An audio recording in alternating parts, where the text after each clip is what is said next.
What's going on, guys? It's Jimmy here. Threats are rising in the U.S. after the Hamas attack on Israel, says FBI Director Christopher Wray. And people are wondering, how much will this war come to America? And how much will America go to this war? FBI Director Christopher Wray warns of spike in reported domestic threats linked to Israel's war against Hamas. Warns to look out for lone actors amid heightened environment. Yeah. In fact, you just seen the notification there on the screen, fire burning outside the U.S. Embassy in Lebanon. This thing is starting to spread almost by the hour. It's cause for concern. And we're already having incidences here in the US, like this one that happened here. A Muslim boy killed and his mother wounded in an Illinois hate crime motivated by the Israel-Hamas war, police said, as the landlord went and stabbed the 6-year-old young boy. The man, a 71-year-old man, reportedly attacked the 6-year-old boy and his mother with a knife. She ran into a bathroom as he fought both of them and continued to fight the 6-year-old boy as the mother called 911. Unbelievably sad, and honestly, this is just the start of this war. And how much of this war will be coming to America? Incidences like this, will there be more? Also, U.S. cities boost security as fears spread over the Israel-Hamas war. U.S. cities as well are boosting security. Police in New York, Los Angeles, and other U.S. cities are increasing patrol. Authorities put up fencing around the U.S. Capitol, and some schools have closed here as well amid fears of violence inspired by the war. A former Hamas leader called for a, quote, day of rage, put American Jewish communities on the edge, and sparked heightened security around houses of worship, schools, and cultural institutions. Wow. The jitters were a sign of just how much the war between Israel and Hamas has reverberated around the world already, striking fear in communities even in the absence of a credible threat. I don't know, that sounds to me like a credible threat when the former Hamas leader called for a day of rage. And the FBI director already sending out warnings on this exact thing. And President Biden is asking Congress for $100 billion for more funding for Ukraine and Israel this time, because now the U.S. is involved in two different major wars. $100 billion. You guys can let me know your thoughts here on this. But the U.S. is going to be spread at least a little bit thin. No questions about it. You can see here the latest news, which I covered in my previous video. You guys can check that out. 2,000 more U.S. troops told to prepare for deployment in response to the Israel-Hamas war. And not necessarily going to Israel or Gaza directly yet, but to nearby areas. This is in addition to the 2nd Aircraft Carrier Strike Group with fighter jets, ships, and thousands of American troops as well that are in the area also. So there's thousands of troops as well in the area. Also, there are 20,000 Americans in Israel and Gaza right now. 20,000 that need to be evacuated or risk their lives staying. 20,000. So think about this with Afghanistan. And we all know that there are going to be a lot of them that are going to not want to leave or wait to the last moment or can't leave, are disabled or are elderly, don't want to leave their homes, all sorts of different circumstances. So 20,000 is not something that you can just it's just an enormous number. And this comes as most of the commercial airlines are already not running out of there. How do you get 20,000 Americans out? This is an absolute nightmare. And don't even forget other countries. Think about the United Kingdom, think about other NATO countries, think about all the innocent civilians on both sides of the equation.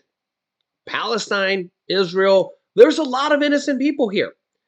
There's a lot of innocent people, and this all started with 2,000 missiles coming from Hamas, a terrorist group that attacked a music festival mostly out of the blue. I mean, I get the whole criticism of, yes, we should, Israel should have seen this coming. Regardless, is that this was a terrorist attack that came out of nowhere. I mean, you also could have said, you should have seen 9/11 coming. You should have seen Pearl Harbor coming. You should have seen JFK attack coming.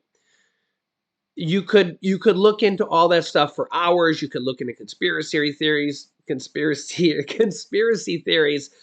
Um, Coulda, shoulda, woulda. You can always be an armchair quarterback and say, hey, you should have, known the 2,000 missiles were going to come and intercepted them out of the air.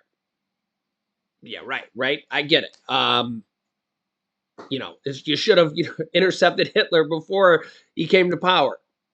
Also, some truly, truly saddening stuff. Take a look here.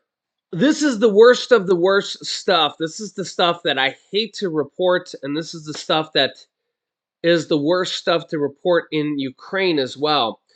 A hospital was hit in Gaza with potentially 500 deaths and many more injured as well. People were sheltering there, and obviously a lot of wounded were there as well. Israelis and Palestinians blame each other for the blast at Gaza hospital that killed hundreds. We might not ever know who hit what because each side is going to blame the other side. And this is going to be tough. This is going to be really tough to decipher, and you're going to hear each side blaming the other one, right? Gazan health authorities said the explosion was caused by an Israeli airstrike. Israeli airstrikes have guiding systems on their missiles. Israeli defense forces said it was caused by a failed rocket launch by a Palestinian armed group. This is where it's going to get really ugly going forward. And you just got to mourn and hope that this war will end soon and not be anything like the Ukraine war, which is already 20 months going into this and shows no sign of stopping at all. With Vladimir Putin, who says he's not leaving unless he takes over the land and the people, and then will send the Ukrainian people to the front lines to fight in his army. Which is, even worse, because then we'll think of what will happen to those people. He's already doing this to the people there. He's already sending those Ukrainians into the Russian army. And you see what's happening here in Israel, the Holy Land, and Gaza as well. You gotta just, you can't do anything but pray here for these people. And is this just getting started? Is there any hope for peace here? And or will this grow larger and larger here in the coming days? Regardless, is that look at the position that the world is in right now, and it's getting hot really quickly. And honestly, I don't know if this one can be stopped.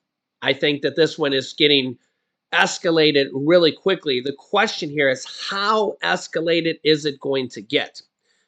And there's two wars now. Remember, the Ukraine-Russia war is in its 20th month with, remember, if you see my other previous video, Russia put out a document, a government document, an internal government document that actually kind of issues payments to their own dead, with at least 100,000 of their own people dead, kind of payments that go out to families. Okay, this is kind of a confirmation here, just on the Russian side. Don't forget the Ukrainian side, the people that are literally being attacked in their own country, being invaded.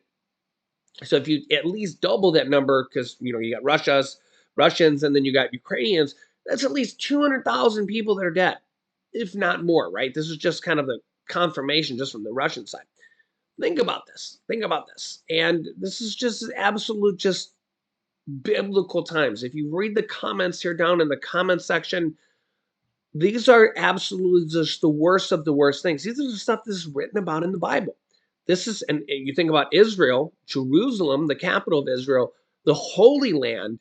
You can't help but think, are these biblical times? Is this stuff that was written about thousands of years ago? So let me know your thoughts here in the comments. I will keep you up to date, and let me know what you think is going to happen here in the near future. Will the US be brought into this? Will NATO be brought into this? And how large will this get? I will keep you up to date. If you haven't yet, subscribe down below. Click the bell icon. It's completely free to do so. And don't forget to like and share these videos. Also, later on today, there will be more Speaker of the House votes coming. If the Republicans can elect a speaker, we will see. I'll keep you up to date here on that as well. Click here to see details of the troops going to the Israel area. Thanks for watching, guys, and I will see you in the next video.